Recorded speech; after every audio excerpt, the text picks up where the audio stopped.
वीर परमेश्वर जी की असीम रजा से आप सभी पुण्यात्माएं यथार्थ आध्यात्मिक ज्ञान सुन रहे हैं। परमेश्वर सर्वशक्तिमान, सभी आत्माओं के भी जनक, सभी तत्वों के उत्पत्ति करता, ये परम अक्षर ब्रह्म पूर्ण परमात्मा है। और वही परमेश्वर बनारस के अंदर काशी शहर में एक धानक जुलाहा रूप में प्रसिद्ध हुए और वे प्रसिद्ध कवियों में से भी एक कवि कहलाए। हम अपने परमात्मा को ना पहचान कर हमने उस परमपिता को एक कवि और एक जुलाहा शूद्र वर्ण का जानकर उनके द्वारा दिए गए ज्ञान को तो हम पढ़ते रहे, लेकिन हम उनको परमात्मा नहीं मान सके, क्योंकि हमें उस लाल की परख कराने वाला कोई तत्वदर्शी संत मिला नहीं। और जिन महापुरुषों ने कोशिश की, जिनको स्वयं परमात्मा मिले थे, उनकी बात हमने मानी नहीं, क्योंकि हम अशिक्षित थे। अब परमेश्वर कबीर जी की असीम रजा से आप जी शिक्षित हुए, अक्षर ज्ञान प्राप्त हुआ और इस दास को तत्वदर्शी संत बनाकर आपके लिए यहां भेजा। अब हम उस परमात्मा को पहचानेंगे, उनके द्वारा बताए गए ज्ञान को जानेंगे और हम अपना आत्म कल्याण करा के सतलोक चले जाएंगे। परमेश्वर ने स्वयं आकर हमें ज्ञान दिया कि तुम यहाँ के वासी नहीं हो, आपका यहाँ ठौर ठिकाना नहीं है। आग गए ना बावड़े, रहते भी सब जाही, बिन साहेब की बंदगी कहीं छोड़ ठिकाना नहीं। जैसे मोती ओस का ऐसी तेरी आव, कहे कबीर करो बंदगी, बोर न ऐसा दाव। पुण्यात्मा, हम सभी प्राणी यहां काल के जाल में बुरी तरह जकड़े हुए हैं। ऐसा सुनियोजित षड्यंत्र है इस काल भगवान का, जीव सत्र की बुद्धि इसको समझ नहीं सकती। परमेश्वर ने आकर के स्वयं ये ज्ञान बताया कि तुम यहां रह रहे हो, ये तुम्हारा ठिकाना नहीं है और यहां कोई भी प्राणी सुखी नहीं है।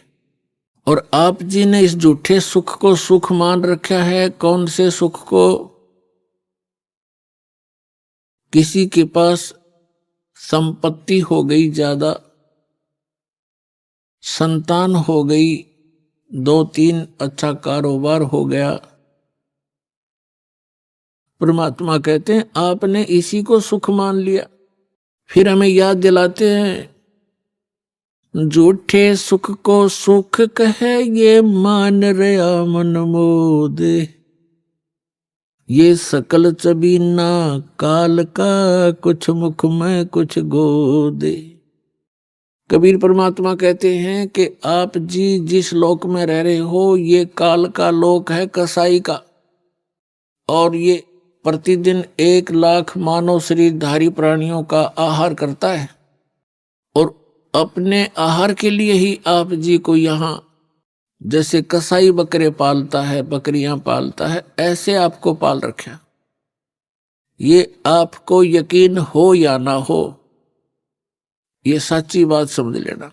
ये भगवान की बताई बात है, भगवान का दिया ज्ञान है और हम प्रतिदिन देख भी रहे हैं। ये कोई स्थान है? सारा जीवन हम संतान उत्पत्ति करते हैं, उनके प्यार में, लाड में हम कितने मस्त रहते हैं, कितना अच्छा लगता है। 1 मिनट में या तो माँ मर जाएगी या बेटा बेटी मर जाती है। एक एक परिवार के 3-3, 4-4 सदस्य एक्सीडेंट में या किसी अन्य हादसे में खत्म हो जाते हैं। और फिर क्या है, क्या बचा उनके पास? एक बहुत ही दुर्दांत कथा अभी पीछे पेपरों में प्रकाशित हुई थी। यहाँ सच्चा सौदा सिरसा वाले का कोई सेवक थे और सत्संग सुनकर आ रहे थे।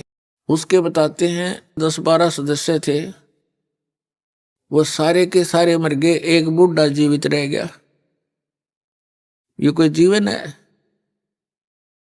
तो परमात्मा हमें याद दिलाते हैं कि आप यहाँ कसाई के लोक में रह रहे हो और इसने आप जी को केवल इसलिए पाल रखा है जैसे कसाई बकरे पालता। उसका उद्देश्य क्या होता है? अंडरस्टूड है। और आपकी बुद्धि केवल जीव सत्र की है, इसलिए परमात्मा ने आकर अपने बच्चों पर दया करी कि आप मेरी शरण में आओ, कबीर साहब कहते हैं। फिर आपके ऊपर काल का जो प्रभाव है वो निरस्त हो जाएगा। फिर आप काल के मुख में नहीं जाओगे, आपको काल नहीं खा सकता। आपके बच्चों की सुरक्षा करेगा परमात्मा, आपकी सुरक्षा करेगा। यदि आपने इस गंदे लोक में भी कुछ भौतिक और सुख प्राप्त करना है तो भी परमात्मा कबीर जी की शरण में आकर आपको यहाँ का वो सुख भी मिलेगा, आपका परिवार भी सुरक्षित रहेगा।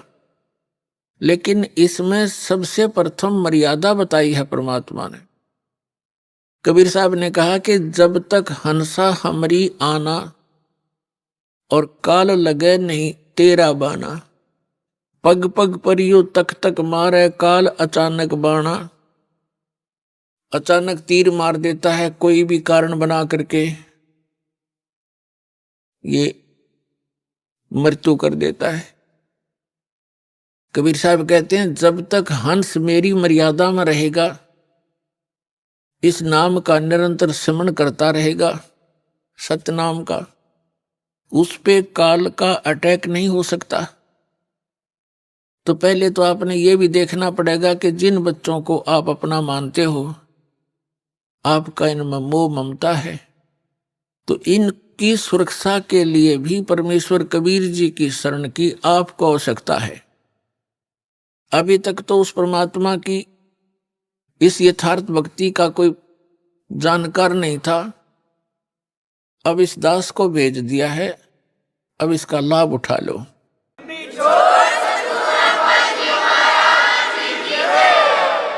और फिर आप भी सतलोक जाओगे, आपका परिवार भी सतलोक जाएगा। आप पहले चले जाओगे, ये बाद में भक्ति करके आ जाएंगे। जैसे आपका यहां जुगाड़ जुड़ गया, ऐसे ही वहां जुड़ जाएगा सतलोक में, ऐसे ही परिवार हो जाएगा। फिर वो परिवार आपका ऐसा ही प्रिय होगा और वहां कोई दुर्बुद्धि नहीं, कोई विकारी प्राणी नहीं, वहां किसी चीज का अभाव नहीं, और सब सुविधाएं, सब सुख आपको उपलब्ध होंगे। आप जो यहाँ आप सुविधाएं खोज रहे हो, ये सारी सुविधाएं आपको सतलोक में प्राप्त होंगी और वो सदा रहेंगी। तो उसके लिए आपने थोड़ी सी हिम्मत, प्रयत्न, संघर्ष अब करना पड़ेगा। जैसे हम जिस समाज में रह रहे हैं वो इस तत्व ज्ञान से अपरिचित है। ऐसा जानो जैसे आप विद्यार्थी हैं, वो विद्यार्थी नहीं है। तो विद्यार्थी के लिए जो भी कार्य टीचर बताते हैं और विद्यार्थी उनको ठीक रेगुलर उनको कर रहे हैं, तो वो बच्चे सफल हो जाते हैं। यदि विद्यार्थी और पहाड़ी ग्वालों को देखकर उन ग्वालों के पास घूमने लग जाए, उन्हीं के साथ सारा दिन धक्के खावे, तो विद्या से वंचित रह जाएगा। तो कहने का भाव ये है, जो भक्ति नहीं कर रहे, परमात्मा की साधना नहीं करते, वो विद्यार्थी नहीं है। उनका अनुसरण करना आपके लिए हानिकारक होगा। इसलिए सामाजिक परंपराओं से आपने उल्टा हटना है, पीछे हटना है। और जो परमात्मा की मर्यादा भंग हो जिस भी कारण से, क्रिया से, उसको नहीं करना है। अब जैसे विद्यार्थी अपनी मेहनत करके, दिन रात पढ़ाई करके और सफल हो जाते हैं, उनको विद्यालय में किए हुए उस प्रयत्न स्टडी का प्रतिफल फील्ड में मिलता है। जैसे किसी ने अध्यापक की ट्रेनिंग की है तो उस विद्यालय में नहीं अध्यापक की सुविधा उसको बाहर फील्ड में मिलेगी, अन्य स्कूलों में अध्यापक लग जाएगा। किसी ने डॉक्टर की ट्रेनिंग की है, किसी ने इंजीनियरिंग की है या कोई अन्य पढ़ाई पढ़ी है, तो उसका किया हुआ विद्यालय से बाहर मिलता है। इसी प्रकार आप जी जिनको मानव शरीर प्राप्त है वो प्राणी विद्यार्थी हैं। इनकी पोशाक भिन्न है अन्य प्राणियों से। तो इसकी ये मोटी पहचान है कि जिनको मनुष्य जीवन प्राप्त है उनको परमात्मा पाने वाले विद्यालय के अंदर प्रवेश प्राप्त हो चुका है और उनको सब सुविधाएं प्राप्त करा दी हैं घर वालों ने, जो ये समझ लो। और वो बच्चे फिर अपना उद्देश्य भूलकर सांग सिनेमा देखते हैं, शराब पीते हैं, कोठी बंगले बनाने में अपना जीवन नाश करते हैं। तो विद्यार्थी ठीक नहीं, वो महामूर्ख व्यक्ति हैं।